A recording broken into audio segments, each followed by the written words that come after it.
pessoal, sou a professora Rosângela, advogada, hoje no nosso canal Olha Direito, para a gente tratar um assunto difícil, não porque seja muito complexo, mas pelas questões emocionais que ele evoca. Vamos falar um pouquinho sobre as revisionais de alimentos, que são aquelas ações que buscam majorar ou reduzir o valor das pensões alimentícias. E nesses tempos que estamos vivendo de pandemia do coronavírus, muitas polêmicas se criaram em torno dessa situação das revisionais de alimentos. Vamos entender como isso funciona. Então, o que diz a legislação brasileira nessa questão da redução ou da majoração dos alimentos? O artigo 1699 do Código Civil trata sobre isso. Vou ler rapidamente para vocês. Vamos lá. Se fixados os alimentos, sobrevier mudança na situação financeira de quem os supre ou na de quem os recebe, poderá o interessado reclamar ao juiz, conforme as circunstâncias, exoneração, redução ou majoração do encargo. Muito bem, logo se vê que as sentenças, as decisões sobre alimentos, elas não transitam em julgado e podem ser alteradas, podem ser modificadas desde que se comprove a alteração da situação econômica de quem paga ou de quem recebe.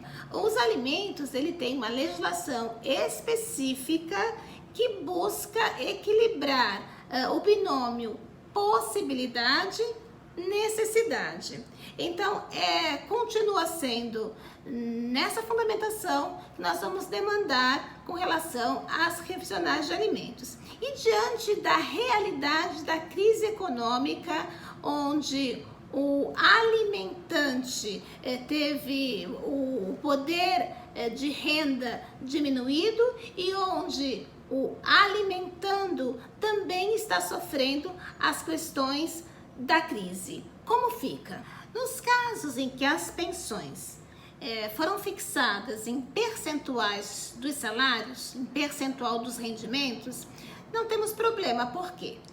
Se houve redução de salário em decorrência da redução de jornada, enfim, automaticamente a pensão será reduzida de acordo com os valores percebidos pelo alimentante. Agora, naqueles casos em que a pensão foi fixada em salário mínimo, nós temos um problema, porque houve redução do salário de quem paga, mas ele continua obrigado a pagar o mesmo valor em percentual do salário mínimo de pensão.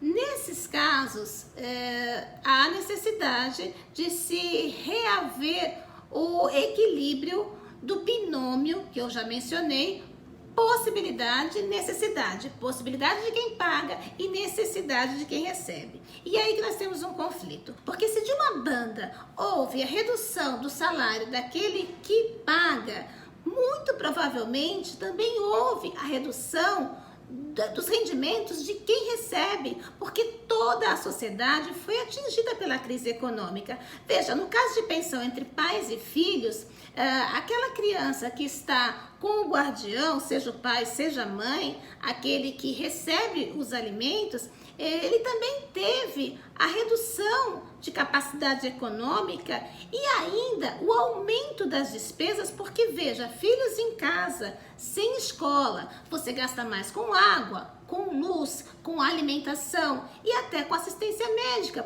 Então os juízes aí têm uma batata quente nas mãos, né? Como resolver essa questão? Bom, não há uma legislação capaz efetivamente de solucionar este conflito.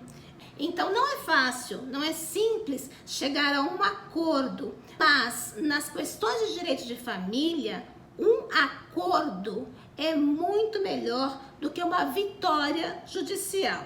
O judiciário está abarrotado de demandas, de conflitos e não necessariamente, nem sempre consegue, com suas decisões, atender de fato à realidade das famílias. Então, não basta alegar a pandemia, a crise econômica. De fato, vai ter que se fazer a prova da redução da capacidade econômica para que se tente a redução dos alimentos e vai ter que se fazer a prova do aumento das necessidades para que se tente a majoração dos alimentos. Bom, espero ter ajudado. Se gostaram, curte, comenta. Se ficou dúvida, deixa uma pergunta e se inscreve no canal. Um beijo!